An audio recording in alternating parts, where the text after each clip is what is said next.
Fala, pessoal do segundo ano, professora Simone Cassiari de Biologia, passando por aqui com mais um vídeo de correção comentada das atividades do PET. Agora, semana 2, PET volume 3, né? Que traz para a gente aqui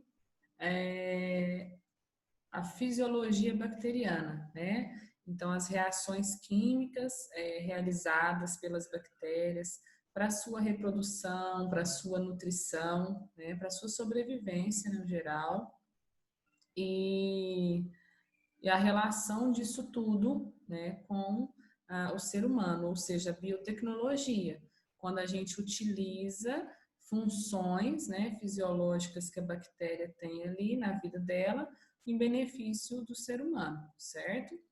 Então, a gente tem aqui agora as atividades relacionadas a esse tema fisiologia bacteriana. Na número 1, o fenômeno das florações de cianobactérias nos ambientes aquáticos de abastecimento tem causado grande preocupação em razão da natureza neurotóxica e hepatotóxica de certas cianobactérias, que em geral proliferam nos mananciais eutrofizados, como consequência do excesso de nutrientes presentes nas águas e das condições ambientais próprias. Aí, considerando o exposto acima, né, a gente tem que responder. Então, assim, em lugares onde tem o represamento de água para abastecimento das cidades, e ali tem uma quantidade grande de nutrientes, né, porque durante o tratamento da água acaba se acrescentando mais flúor, mais cloro, mais sais minerais e tudo mais. E se esse ambiente for ideal para uma cianobactéria se proliferar, ela vai se desenvolver ali, né, se reproduzir muito rapidamente e é perigoso porque elas produzem substâncias que são tóxicas, né, para o nosso sistema nervoso central e para o nosso fígado, ok? Então, na letra A, pergunta o que são cianobactérias e a que reino pertence esse grupo de organismos. Então, as cianobactérias são organismos procariontes, unicelulares, né? Ou seja, tem uma célula única e simples, sem núcleo definido, com seu DNA disperso diretamente no citoplasma, e são pertencentes ao reino Monera, né? Quando a gente analisa sobre o ponto de vista dos 5 reinos, é o reino Monera. Então, estão ali junto com as bactérias e as arqueias, certo? Na letra B, como esses organismos se classificam do ponto de vista nutricional? As cianobactérias, elas são de coloração verde azulada, né?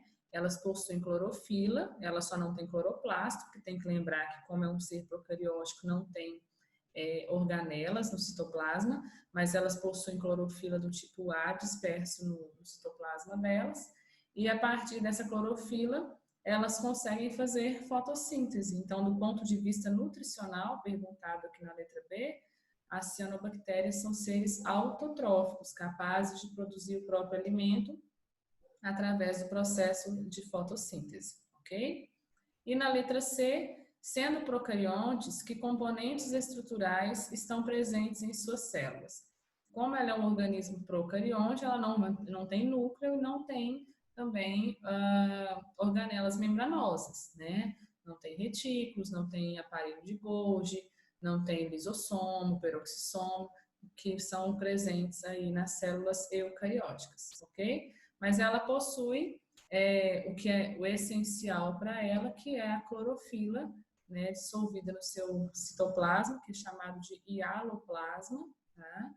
E que é importante do ponto de vista ali para ela sobreviver nutricionalmente falando, ok? Na número 2, Ana comprou uma lata de salsicha cuja tampa se encontrava estufada. Em casa, recomendaram que ela voltasse ao supermercado e pedisse a substituição do produto, pois a salsicha poderia estar contaminada com a bactéria que causa o botulismo. Caso a salsicha estivesse contaminada, o estufamento da tampa teria sido causado por.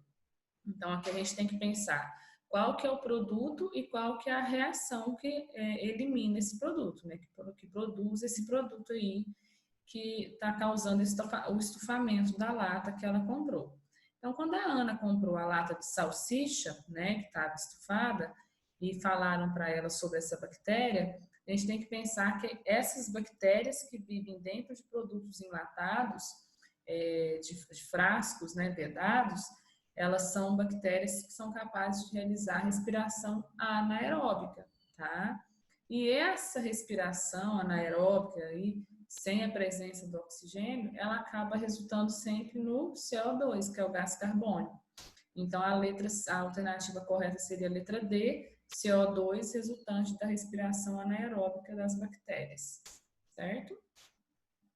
Na número 3, levando-se em conta os fatores que favorecem a reprodução das bactérias responsáveis pelo botulismo, então seria a mesma da questão 2, né, mencionada no item anterior, conclui-se que as toxinas que causam o botulismo, no caso, têm maior chance de serem encontradas onde? Então, quando você analisa que ela comprou uma lata de conserva, né, de salsicha, a gente vai pensar que ali a característica química principal desse ambiente, dessa lata, é justamente o ambiente salino, né? Então, a única alternativa que fala aqui para a gente sobre quantidade de sal dissolvida em água, né, a salmoura, é a letra A.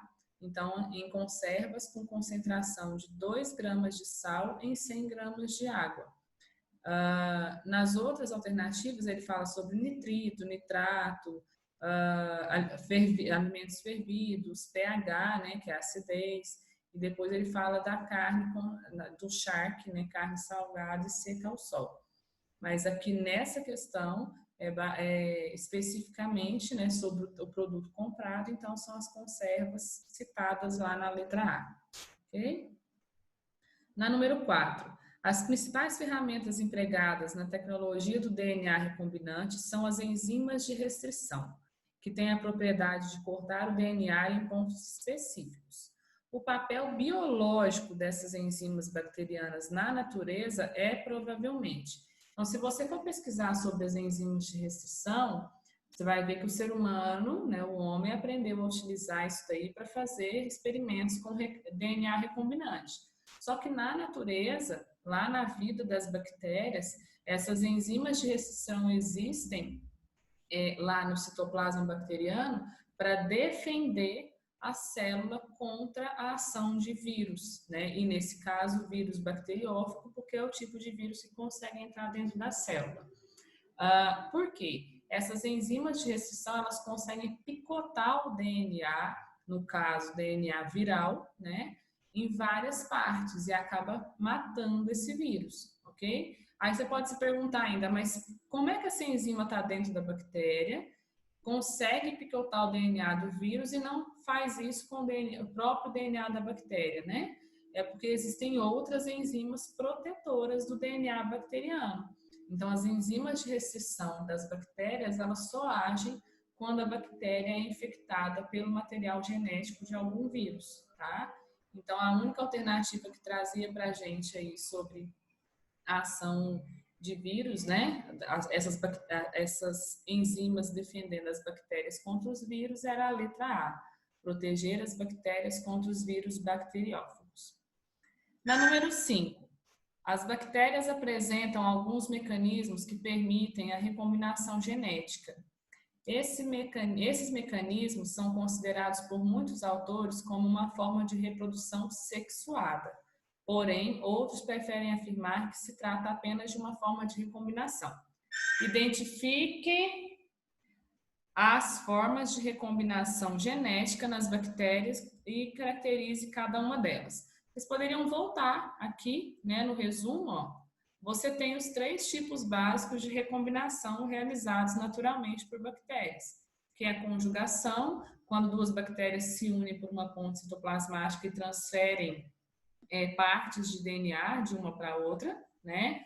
Na letra B, transformação, quando uma bactéria absorve um DNA que está no ambiente, tá? Às vezes uma outra bactéria morre, o DNA fica exposto no ambiente e aí a outra bactéria consegue absorver por transformação. E a transdução, que é a transferência de genes de uma bactéria para outra através de um vírus, né?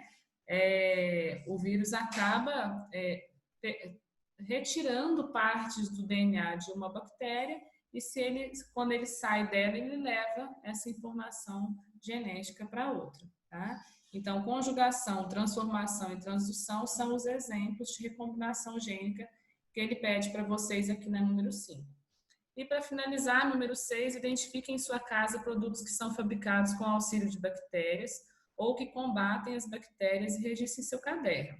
Então, em seguida, explique para que serve este produto e se ele apresentar informação do tipo de bactéria utilizada ou para que tipo de bactéria pode ser utilizado como medicamento, pesquise sobre a espécie ou gênero indicado no rótulo na bula. Então, aqui vocês teriam uma infinidade de possibilidades, né? Deixa eu ver se eu consigo compartilhar com vocês uma nova tela. Aqui.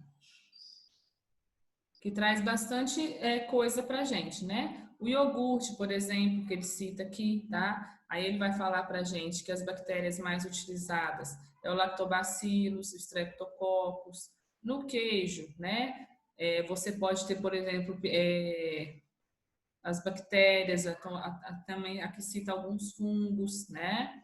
A cerveja, né, onde são usados também bactérias e fungos.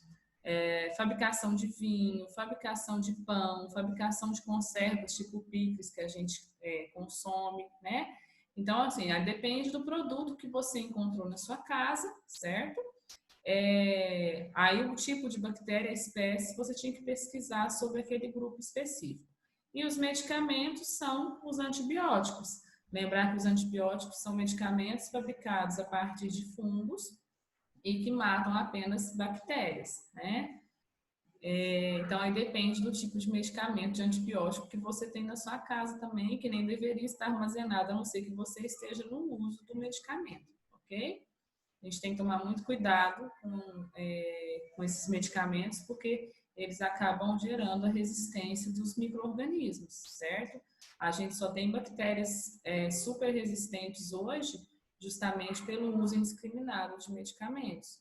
Se o médico falar para você que você tem que tomar tantos dias, de tantas em tantas horas, é porque ele sabe que aquele período é necessário para combater toda a colônia bacteriana. Se você não faz o tratamento até o final, você acaba gerando no seu próprio organismo as bactérias que são resistentes a um antibiótico, depois a outro, e assim por diante, até que a gente chegue ao que a gente tem hoje das bactérias que nenhum medicamento consegue combater, né?